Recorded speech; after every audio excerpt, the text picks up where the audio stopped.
Fakta yang terjadi sekarang adalah kita sekarang berada di negara yang menerapkan demokrasi. Maka bagaimana perjuangan kita di sana? Jadi gini ceritanya. Saya selama berdiskusi dengan seluruh ustadz-ustadz, seluruh ulama-ulama, tidak ada yang mereka itu berlainan pendapat bahwa menentukan hukum selain hukum Allah itu hukumnya haram. Karena dalilnya sudah sangat jelas. Al-hukmu illa lillah. Wa man lam yahkum bima anzalallah faulaika humul kafirun. Faulaika humuz zalimun.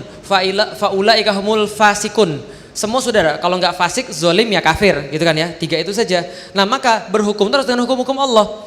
Innallaha ya'murukum an tu'addul amanata ila ahliha fa idza hakamtum bainan nas an tahkumu bil adl. Apa yang dimaksud dengan tahkumu bil adl, berhukum dengan adl? Ya ayyuhalladzina amanu atiullaha wa atiur rasul wa ulil amri minkum wa in tanaza'tum fi syai'in farudduhu ilallahi wa rasul. Itu yang dimaksud dengan adl, hukum Allah dan hukum Rasul. Karena tidak ada yang adil selain itu. Al hakum mir rabbikum fala takum minal mumtarin. Sesungguhnya kebenaran hanya datang daripada Tuhanmu, jangan termasuk orang yang rugi. Apa hukmal jahiliyah yabgun wa man ahsanu minallahi hukma liqaumi yuqinun. Apa hukum jahiliyah yang kalian inginkan dan hukum mana yang lebih baik daripada hukum Allah bagi orang yang yakin? Berarti kalau bukan hukum Allah berarti hukum jahiliyah, gitu kan ya yang terjadi kan ya. Dan orang-orang zaman dulu yang jahiliyah itu ada banyak jahiliyah, ada tabarujal jahiliyah, ada hukmal jahiliyah, ada asobiyah jahiliyah. Artinya itu yang tidak boleh. Semua sudah sepakat. Yang berbeda pendapat, yang saya kasih tahu. Jadi hukum itu sudah selesai ya. Oke ya, selesai ya. Yang berbeda pendapat adalah ada kelompok yang menyatakan bahwa demokrasi itu adalah menentukan hukum selain hukum Allah. Ada yang menyatakan demokrasi hanyalah prosesi politik. Kalau sudah di situ berarti masuk ke fikih dakwah.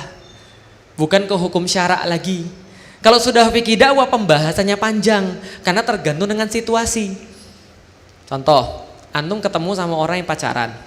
Jangan pacaran deh. Antum ketemu sama orang yang gak kerudungan. Gimana? Kerudungan itu wajib atau enggak? Wajib. Terus antum ngomongin gak di depan dia? Afwan ukhti, pakai makhraj. Afwan ukhti, anti ini haram, masuk neraka besok. Ngomong gitu enggak? Nah, itu namanya fikih dakwah. Ada pertimbangan yang lain selain daripada pertimbangan hukum. Selain benar dan salah ada pertimbangan etika, ada pertimbangan iya atau tidak, ya banyaklah pertimbangan. Nah, di situ yang berbeda pendapat. Ada seperti Hizbut Tahrir yang mengatakan demokrasi haram dan tidak layak untuk dijadikan sebagai wasilah memperjuangkan Islam. Ustadz Budi Asari berpendapat yang sama. Ada beberapa orang berpendapat yang sama. Tapi ada berpendapat seperti misalnya PKS, seperti misalnya Ikhwan di beberapa tempat, lalu mengatakan bahwa ini hanyalah wasilah saja, tidak terkait dengan hukum syara. Lalu bagaimana? Monggo silahkan. Silahkan cari hukum syara mana yang lebih kuat, yang paling rojih, dan yang sudah diyakini, berjuanglah di dalamnya. Bisa difahami ya? Yang nggak benar itu yang nggak berjuang. Bisa difahami ya maksudnya kan ya. Artinya gini ceritanya, kita itu muslim itu hukum syaraknya sudah jelas. Yang berbeda cuma di situ-situ saja.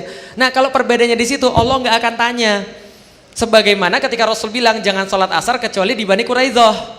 Ada yang memahami kita harus sholat asar di Bani Quraidah. Ada yang bilang ini sudah waktunya asar bro, sudah hampir habis lah. Kalau enggak lagi mana kita jamaknya sama maghrib, nggak bisa. Enggak dengar apa kata Rasul di Bani Quraidah. Enggak, di sini aja. Kalau enggak ya sudah. Kalau gitu kamu yang sholat ya sholat, kita jalan ya jalan.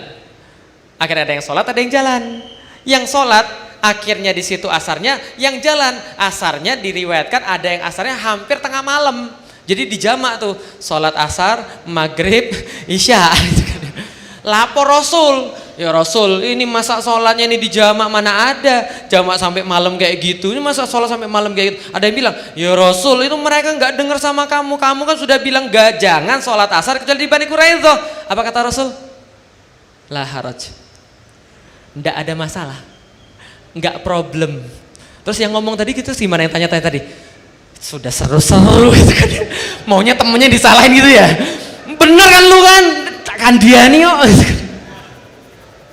Loh enggak gitu, kita tuh muslim, artinya apa? Ya selama berdasarkan pada dalil, ya dia yakini roji, ya sudah lakukan. Bagi saya secara pribadi, demokrasi bukan jalan saya. Saya berjalan dengan cara yang lain, berdakwah dengan cara yang lain. Tapi yang jelas orang kafir, saya pasti nggak mau bahwa dia memimpin. Kenapa? Karena itu sudah jelas-jelas dikatakan dalam Al-Quran. Maka saya katakan tegas-tegas, saya tolak pemimpin kafir. Gitu toh? Nah ada orang yang benar mengatakan tidak, ini kita manfaatkan. Ada yang mengatakan enggak, manfaatin itu yang baik-baik aja, jangan yang ini. Enggak, kalau enggak ya ini lebih kehilangan segala-galanya. Ya monggo, silakan pelajari, terus pelajari Islam. Yang saya pengen tuh begini loh, ini nih banyak sekali harokah Islam, ya. Antum tuh coba lihat, harokah Islam itu kan kayak nasi goreng, ya toh. Nasi goreng itu kan beda-beda. Nasi goreng mana yang di Jogja paling enak? Jangan nasi goreng deh, sate kelatak mana yang paling enak? Ya kan banyak toh, ya itu jawaban antum karena mungkin antum baru di sana. Tapi yang lain punya yang lain juga. Ada bilang oh iya memang di situ enak tapi rame, aku nggak suka yang rame. Bagiku lebih baik yang sepi, walaupun mungkin rasanya so-so gitu kan ya. Ya mungkin terserah dia. Salah nggak kira-kira? Yang salah, yang nggak makan mati. Tapi saya maunya makan soto, ya boleh, monggo silakan aja asal antum makan yang halal gitu loh maksudnya. Jadi yang kayak gini-gini demokrasi yang sekarang terjadi ya sudah berbagi tugas saja. Bagi saya pemimpin kafir haram, lah antum yang mau memperjuangkan lewat demokrasi monggo, terus udah dikawan kafir haram, monggo silakan yang mana yang mau dipilih. Kan gitu kan ya. Tapi saya tidak meyakini dengan metode itu. Karena bagi saya metode perubahan adalah dengan metode perubahan gaya Rasulullah. Itu yang saya yakini. Tapi kita tidak bisa memaksa orang. Dan hal yang salah adalah ketika kita mengatakan bahwa kita benar yang lain salah. Karena bisa jadi kita salah, bisa jadi. Tapi yang nggak mungkin salah adalah orang yang berdakwah ilallah dengan cara dalil yang sudah jelas dan dengan bimbingan para ulama. Insya Allah nggak salah. Ya kalau salah ya ada pemaafannya lah insya Allah. Gitu kan ya. Nanti akan dijelaskan oleh Allah. Ini yang benar, ini yang paling benar. Jadi urusannya adalah benar dan yang paling benar insya Allah. Maka doakan. Di Jakarta itu insya Allah ukhuwah tuh lagi kenceng-kencengnya insya Allah.